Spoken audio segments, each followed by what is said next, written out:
जब आपको सोरासिस होता है तो एक बवंडर आई वुड से सुनामी आ जाती है थॉट्स की या क्वेश्चंस की। क्या मेरे को छूने से या मेरे साथ सोने से या साथ रहने से मेरे लव्ड वंस को तो सोरासिस नहीं हो जाएगा? कुछ पेशेंट्स को लगता है कि मास्टरबेट करना is a sin. Sin means कि ये पाप है।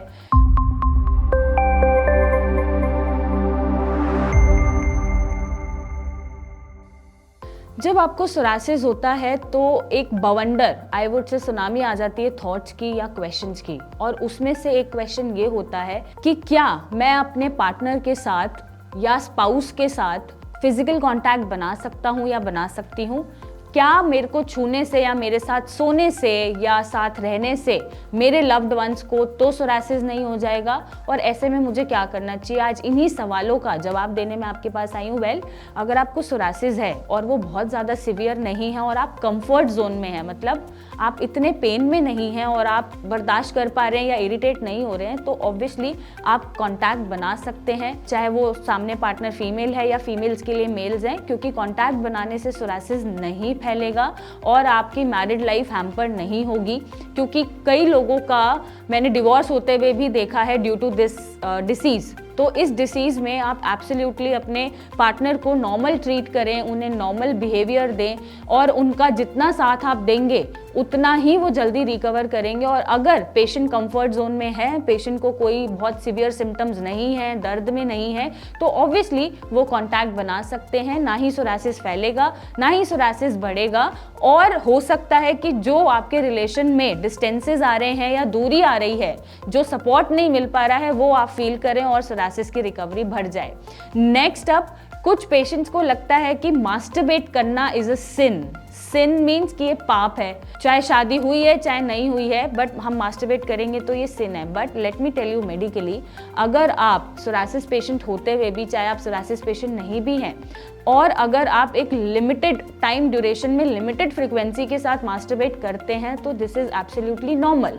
मीन्स आप वीक में मास्टरबेट एक बार मास्टरबेट कर सकते हैं, दिस इज एब्सोल्युटली नॉर्मल। और आपने भी नोटिस किया होगा, जब आप 10-15 दिन मास्टरबेट नहीं करते हैं तो वो नाइटफॉल के थ्रू आपका इजैक्यूलेशन वैसे ही निकल जाता है।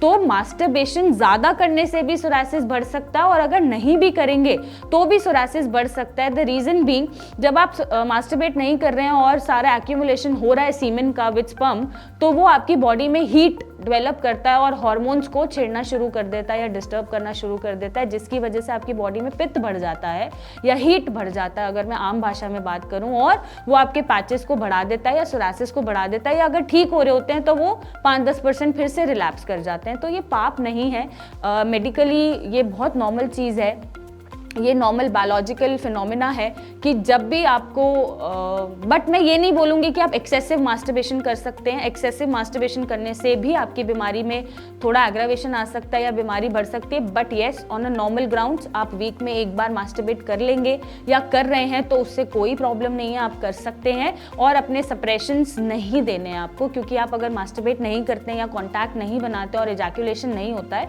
तो आपके हॉर्मोन्स प्लस आपका जो सीमेन कलेक्शन है वो सप्रेस होता चला जाता है, जिसकी वजह से, सप्रेशंस की वजह से आपकी स्किन में प्रॉब्लम आती है और वो पैचेस बढ़ जाते हैं। तो इट्स नॉट अ सिन, ये कोई सिन नहीं है, ये कोई पाप नहीं है। तो ये आप फॉलो करके देखिए। और जो आपको शायद लग रहा है कि सोरासिस मेरा ठीक होने के बाद भी रिलैप्स हो रहा है, या मैं दवाई नहीं छोड़ पा रहा, या मैं ठीक नहीं हो पा रहा, शायद उसमें रिकवरी आपको बेटर मिलेगी और डॉक्टर्स की जरूरत नहीं पड़ेगी।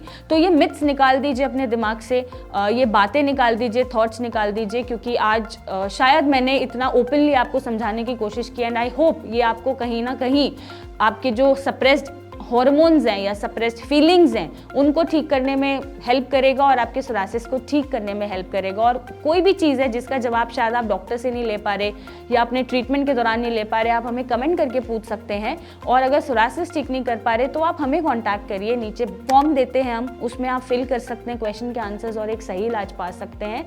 एंड इधर उधर की बातें सुनने से पहले कंसल्ट योर डॉक्टर। आप कहीं से भी इलाज ले रहे हो, आपको सही चीज़ पता होना ज़रूरी है।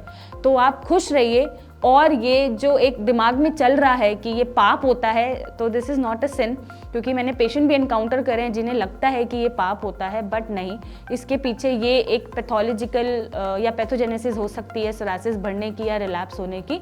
तो आप बेफिक्र रहिए, आपको कोई गलत गाइडेंस नहीं दिया जा रहा और आपसे कोई पाप नहीं कराया जा रहा, दिस इज एब्सोल्युटली नॉर्मल, ये नॉर्मल चीज़ है और आप अपने आप को नॉर्मल ट्रीट करिए। और अगर सोरासिस ठीक करना है तो आप हमसे जुड़िए और हमें कॉन्टैक्ट करें। Till then take care and stay happy.